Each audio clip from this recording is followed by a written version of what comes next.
there are some things many dog parents do that actually over time causes their dogs to no longer listen outside, don't trust them, react completely inappropriate to dogs, people, whatever they come across, or be anxious in general. So you definitely have to keep a few basics in mind whenever you are out and about with your dog. So especially if your dog's already reactive, fearful, anxious, or even traumatized. These basics will build your trust with your dog for sure, but they are simple, not easy. So it might take some time to implement them into your daily routines. Don't be too hard on yourself. Just try your best, all right? Now, number one, let your dog sniff. This is a very common one, and they all are, but this one is something our hectic lives kind of screw up for us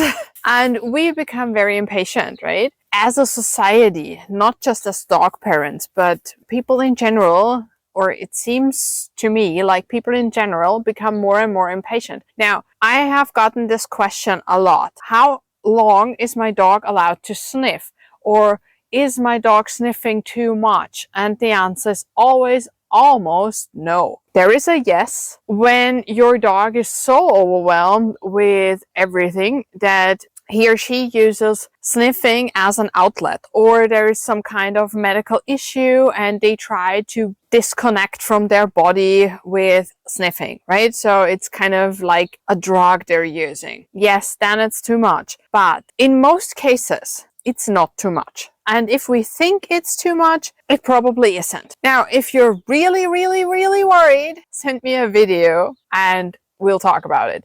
But in my years of dog training, I have rarely seen a dog sniff too much. What we tend to do is we let our dogs sniff about a second or two, and then we try to get them to move on because we don't want to stand around. Now, what we do with that is we put stress into our walks because our dogs need to sniff to actually process what's happening around them. They need to process their surroundings, who has been there, be it a dog or human or any other kind of animal, right? Or some kind of machine or whatever. Everything leaves smells. And our dogs are nose animals. So they need to sniff to process what's happening. If we take that away from them, it puts a huge stressor into their lives.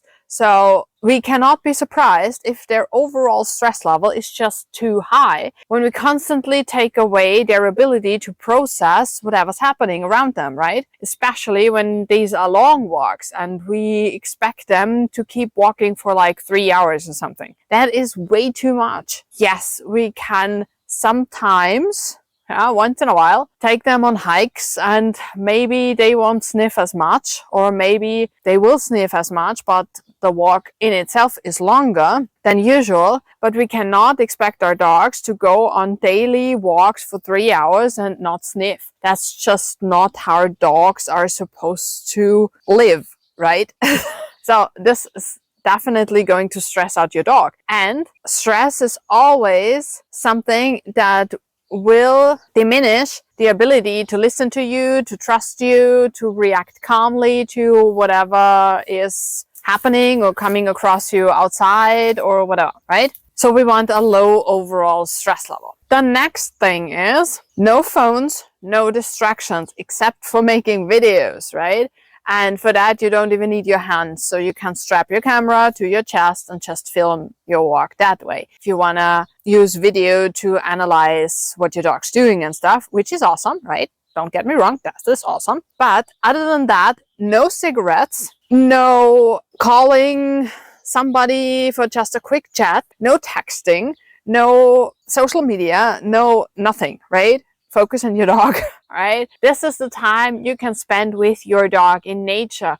And this is the time where you have actually the option to just notice how awesome nature is, right? Or if you walk in the city, there are beautiful things in the city as well, right? And your dog's doing beautiful things, and you can catch your dog doing these awesome things and praise them or reward them in any other kind of way. And that is actually our next point. Focus on the positive. Focus on what you can reward your dog for doing. And no, your dog does not need to take food, even though that is a red flag, right? If your dog's not able to eat outside, there's something going on. The stress level is too high, either because of fear or excitement or over arousal or whatever you want to call it. There is something going on that is not ideal. So we need to work on that. But you can reward your dog in other ways for things your dog does awesomely, right? And that might be sniffing around, right? Sniffing around is better than lunging, barking, growling at whatever's coming toward you. Sniffing around is also better than pulling on the leash or running away or whatever, right? So those are things you can actually praise your dog for. If your dog likes touch, and many stressed out dogs don't, so this might need some training beforehand, but if your dog is snuggle bunny and likes to lean into you or something, give your dog the option to lean into you as a reward. That's awesome. Don't pet your dog on the head. That's most of the time not what dogs want, but just getting on your dog's level and letting your dog lean into you might be something that's really comforting for your dog. Just offer it to them and see what happens, right? And that is way better than constantly telling your dog what they cannot do, right? And what they're not allowed to do, and get out of there, and no, don't do that, no, don't do that, no, don't do that, or correcting, even worse, right? Because all the restrictions, all the things we forbid without giving any other outlet, all the things we correct put another stressor onto our dogs. So if we focus on what we want and we just encourage our dogs to do what we want more and more and more, and make the things we don't want impossible. And again, we have a leash on our dogs, so most of the time it's not that hard to keep them out of things that we really don't want, right? So if we don't want them to step into the neighbor's front yard, we just keep the leash short and we make that impossible, right? They are still allowed to sniff on the border to the front yard. That's still okay, right? Now, this is a huge one. Pick times and places for your walk that are suitable for your dog's well-being. So if your dog's not ready to walk past the construction site, do not plan your walk to lead you past the construction site. If your dog's not ready to walk a narrow street next to fast-moving cars, do not plan your walk that way. Plan your walk in an environment or at a time, or both, that set yourself and your dog up for success, right? So that might mean walking at times that are not rush hour for other dog parents. So not 5 p.m. when everybody gets home from work, right? And everybody walks their dogs. That might be too much for your dog. It doesn't have to stay that way just for now, right? And again, the environment, we already talked about that. So if streets are too much because the cars are too close, try to walk in a park, or take your dog in your car to somewhere else, or walk in a field, or whatever. Whatever is possible in your area. There is always some kind of option, right? And then we have an easy one. Easy.